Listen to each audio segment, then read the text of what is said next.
Ref wekukuvara achirefura game reMoors FC versus Scotland FC last weekend at Ngoni Stadium in Norton otaura zvakaitika.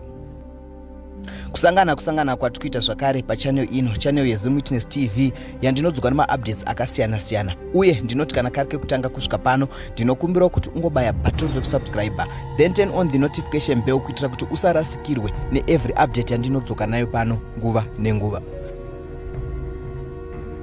Vamwe ndo vaiti referee Tavani Ruzariro akapfeka kukuvara nekuti ainge aine mari mumasocks, zvichireva izvo kuti ainge akatengwa. Vamwe vachiti shuwa haimborega kukuvara nekuti gemu iri raimhanywa painge pakaipa, saka akastrecha mamuscles ndo paakakuvara.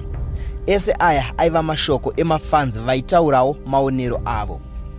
But chokwadi chinozikanwa nanyakukuvara ndiye anoziva, asi zvisinei azobuda hake achitaura zvakaitika apo akazokuvara achirefura match between Moors FC versus Scotland FC last week on Saturday 31 May 2025. Izvo zvakazoita kuti ange achigumira munzira pakurefura. Regai munzwe achitaura ega kuti chii chakaitika. Kana mapedza kuona this video ngatisangane mucomment section muchitiudzawo zvamunofunga pamusoro penyaya iyi. Yava, starangu ndichapa Ruzariro, PSO referee. Makore ndakaita weekend against Moors versus Scotland.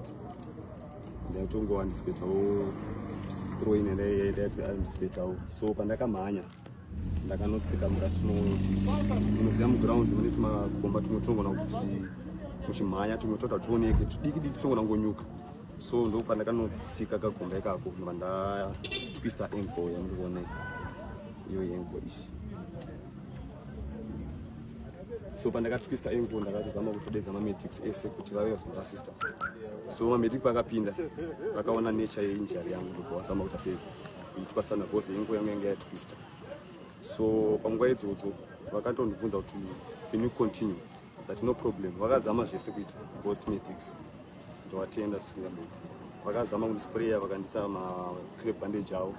So vapedza vakanditi simuka uzame kuti sei uzame kufamba tonoti zvakamira sei. Saka time ndakasimuka ndingota step ndakandashaya simba ndokasika kuti pona paita kana kuti fracture. Ambulance ikaitwa sei imhanye kuchipatara. So ambulance yakauya ndakatotaura zvakanaka ndakandisa ku nearby 24 hour yanga iripo kwakusvika kwakutopiwa bed kwakutanga kutotreatwa medical staff. X-ray yatorwa x-ray. Vakazoona kuti izvo pakauya doctor vakuexplaina x-ray yaya.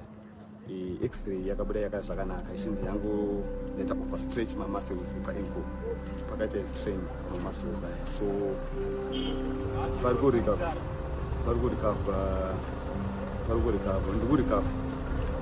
sikambobvira toti but amapain ariko akakwara sikambobvira but pain ndikuinzwa wangu asi nekuda kwemaphirizi andakuendawo nevakundibatsira kuti ndikwanise kurapwawo nditenga kuti ndikuenda iphirizi every day ndichibatwa ndisomagets.